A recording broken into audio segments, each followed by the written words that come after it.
विश्वनाथ गिरी जी महाराज, महंत बंसीपुरी जी महाराज, महंत धीरजपुरी जी महाराज, पंडित सतपाल जी पीठाध्यक्ष मां भद्रकाली मंदिर,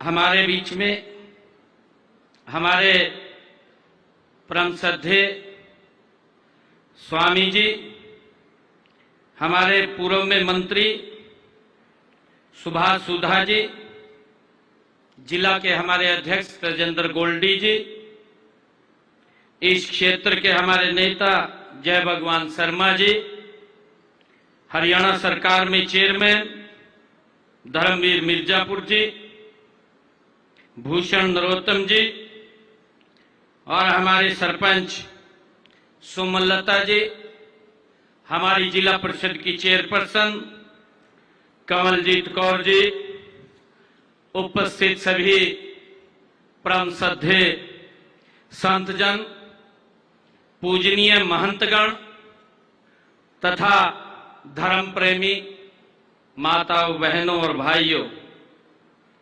आज हम सब के लिए ये गर्व का दिन है। आज मुझे खुशी है, देवों के देव महादेव के गुजरात में स्थित सोमनाथ मंदिर के ये पुनर्निर्माण के 75 वर्ष पूरे हो रहे हैं। इस उपलक्ष्य में पूरा देश सोमनाथ स्वाभिमान पर्व मना रहा है। साथ संगत जीओ, यह पर्व गत 11 जनवरी से शुरू हो गया था और 11 जनवरी 2027 तक ये पूरा होगा।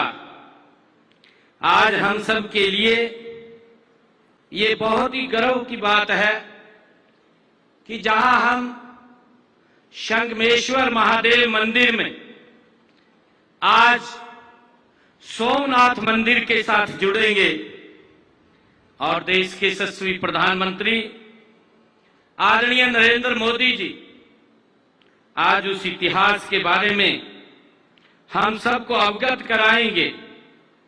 हम आज यहां वैदिक नदी अरुणा व सरस्वती के संगम पर यह पर्व हम यहां मना रहे हैं।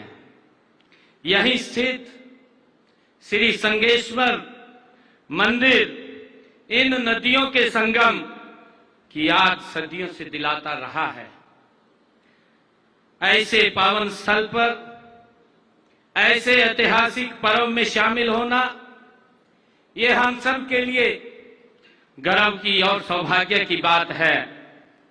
मैं सबसे पहले तो भगवान भोलेनाथ के श्री चरणों में मैं दोनों हाथ जोड़ करके कोटि कोटि नमन करता हूं और आप सबको सोमनाथ स्वाभिमान पर्व की हार्दिक बधाई और शुभकामनाएं मैं देता हूं।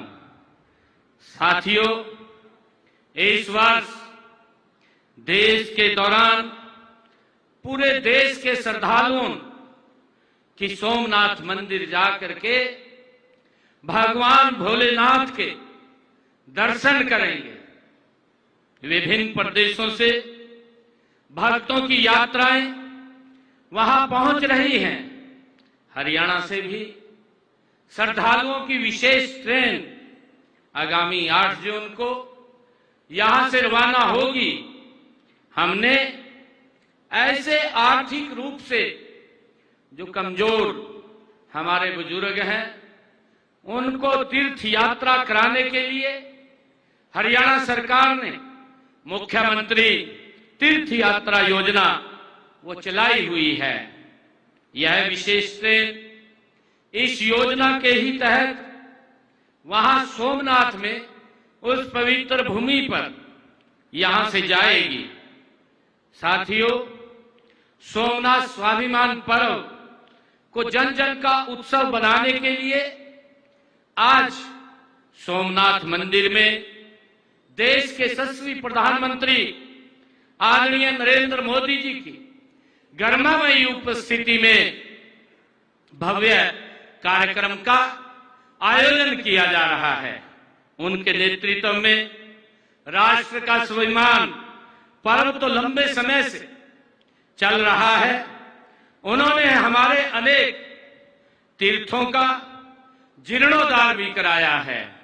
हम सब श्री राम मंदिर के उद्घाटन पर्व के तो साक्षी रहे हैं। प्रधानमंत्री आदरणीय नरेंद्र मोदी जी के नेतृत्व में काशी विश्वनाथ धाम का दिव्य और भव्य स्वरूप भी हमारे सामने आया है। साथियों, जिससे प्राचीन काशी की गरिमा पुनर्जीवित हुई है। आदरणीय प्रधानमंत्री नरेंद्र मोदी जी ने भयंकर बाढ़ के कारण केदार बाबा धाम में हुए नुकसान का भी पुनर्विकास वो करवाया है। आज देश के तीर्थ स्थलों का विकास, 4 धाम परियोजनाओं का, प्रसाद योजना और सांस्कृतिक धरोहरों के संरक्षण के माध्यम से भारत अपनी जड़ों से जुड़ रहा है। यह नए भारत का वह कालखंड है जहां विकास और विरासत साथ साथ चल रहे हैं। इसी श्रृंखला में हम आज सोमनाथ स्वाभिमान पर्व मना रहे हैं। भाई और बहनों, सोमनाथ मंदिर का वह इतिहास भारत की धैर्य गाथा का ये इतिहास रहा है। यह मंदिर अनेक बार टूटा, अनेक बार लूटा गया है। साथियों, लेकिन हर बार 2 गुने साहस से ये खड़ा हुआ है। इतिहास इस बात का गवाह है कि जब जब सोमनाथ मंदिर पर प्रहार हुआ है, तब तब पूरे देश की आत्मा आहत हुई है। लेकिन हर बार राष्ट्र ने यह सिद्ध किया है कि हमारी आस्था को तलवारें नहीं मिटा सकती हैं। सोमनाथ मंदिर का पुनर्निर्माण स्वतंत्र भारत के सांस्कृतिक पुनर्जागरण का ये उद्घोष था। जब देश आजाद हुआ, हम सब जानते हैं, तब लौह पुरुष सरदार वल्लभ भाई पटेल ने सोमनाथ के पुनर्निर्माण का ये संकल्प लिया। उन्होंने कहा था कि सोमनाथ का पुनर्निर्माण केवल मंदिर निर्माण नहीं है, बल्कि राष्ट्रीय सम्मान की ये पुनर्स्थापना है। ये सरदार वल्लभ भाई पटेल ने कहा था। यह वही भावना थी जिसने राष्ट्र को अपनी सांस्कृतिक जड़ों से जोड़ने का कार्य किया है। साथियों, हम सब जानते हैं 1951 में भारत के प्रथम राष्ट्रपति डॉक्टर राजेंद्र प्रसाद जी ने सोमनाथ मंदिर का उद्घाटन किया था। आज जब उनके 75 वर्ष पूर्ण हो रहे हैं, तब यह क्षण प्रत्येक भारतीय के लिए एक गर्व का विषय है। साथ ही सोमनाथ मंदिर पर आक्रमण का भी 1000 साल पूरे हो रहे हैं, क्योंकि इस पर पहला आक्रमण 1026 ईस्वी में हुआ था। साथियों, जब हम सोमनाथ स्वाभिमान पर्व 1000 वर्ष की धैर्य गाथा एवं अटूट आस्था का आयोजन कर रहे हैं, तब हमें यह याद रखना होगा कि यह केवल अतीत का स्मरण नहीं है, बल्कि भविष्य के भारत का एक संकल्प है। साथियों, जो समाज अपने इतिहास को भूल जाता है, उसका भविष्य भी कमजोर हो जाता है। इसलिए स्वाभिमान पर्व सांस्कृतिक जागरण का ये अभियान है। साथियों, हमें अपने बच्चों को आज ये बताने की आवश्यकता है कि भारत केवल भौगोलिक सीमा नहीं है, भारत एक सभ्यता है, एक संस्कृति है और एक आध्यात्मिक चेतना है। साथियों, हरियाणा सरकार भी अपनी सांस्कृतिक और आध्यात्मिक विरासत के संरक्षण के लिए साथियों निरंतर गति से कार्य कर रही है। हमारे तीर्थ स्थलों का विकास, मंदिर और सरोवरों का संरक्षण, धार्मिक पर्यटन को बढ़ावा देना, साथियों पावन सरस्वती एवं द्रश्वती नदियों के बीच स्थित धर्म क्षेत्र कुरुक्षेत्र की 48 कोस भूमि में 367 तीर्थ स्थल हैं। इनमें से कुछ लगभग लुप्त हो चुके हैं। हम इन तीर्थों का जीर्णोद्धार कर इनके वैभव को पुनः स्थापित करने के लिए हमारी सरकार कृत संकल्प है। साथियों 2023 में 48 कोस कुरुक्षेत्र भूमि के 164 तीर्थ स्थलों के सर्वेक्षण एवं दस्तावेजीकरण के पश्चात 18 नए तीर्थों को इसमें जोड़ा गया है।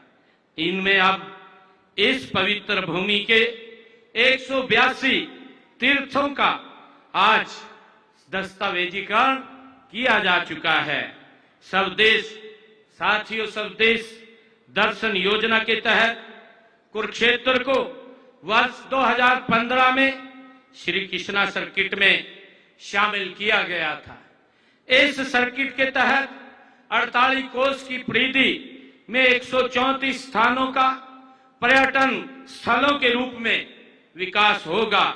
इसी कड़ी में ज्योतिषर तीर्थ में महाभारत थीम पर आधारित ज्योतिषर अनुभव केंद्र का लोकार्पण भी देश के यशस्वी प्रधानमंत्री आदरणीय नरेंद्र मोदी जी ने उनके करकमलों से साथियों 25 नवंबर को यहां हुआ था।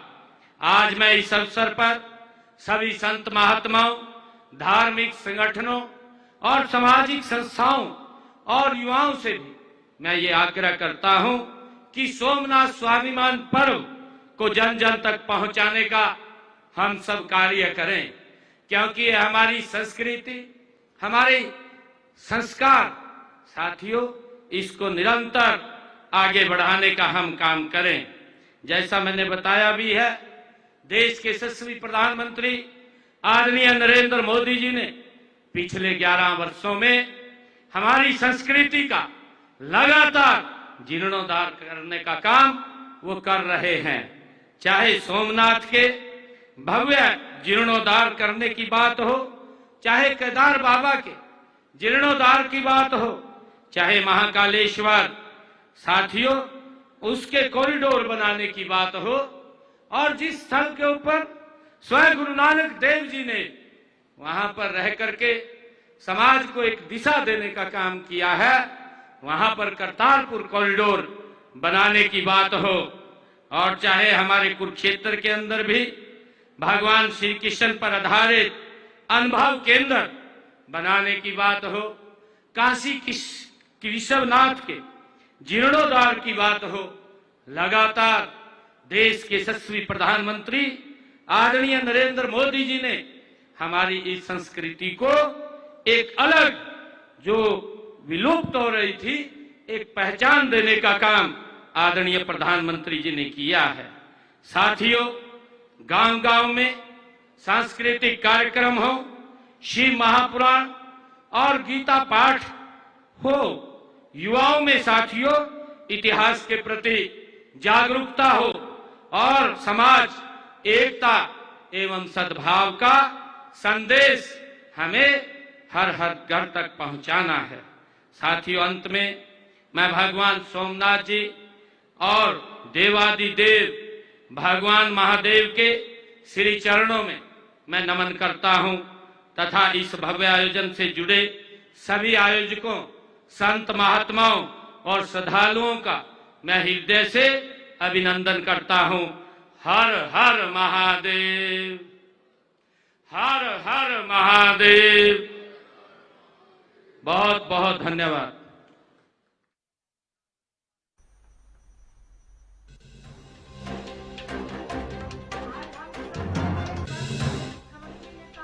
सीएम नायब सिंह सैनी को सुन रहे थे। सोमनाथ मंदिर के पुनर्निर्माण का जिक्र किया उन्होंने। सोमनाथ स्वाभिमान पर्व को लेकर उन्होंने कहा कि ऐसे ऐतिहासिक पर्व में शामिल होना गर्व की बात है। सोमनाथ स्वाभिमान पर्व की शुभकामनाएं देते हुए मुख्यमंत्री ने ये बातें रखी। हरियाणा से विशेष ट्रेन 8 जून को सोमनाथ के लिए रवाना होगी। हरियाणा सरकार आध्यात्मिक विरासत के संरक्षण के लिए काम कर रही है, ये जिक्र किया मुख्यमंत्री ने। धार्मिक पर्यटन को बढ़ावा देने की बात कही। हरियाणा से विशेष ट्रेन 8 जून को सोमनाथ के लिए रवाना होगी। धार्मिक पर्यटन को बढ़ावा दिया जा रहा है, इसका जिक्र किया यहां पर मुख्यमंत्री नायब सिंह सैनी ने। उन्होंने कहा कि हरियाणा सरकार आध्यात्मिक विरासत के संरक्षण के लिए काम कर रही है।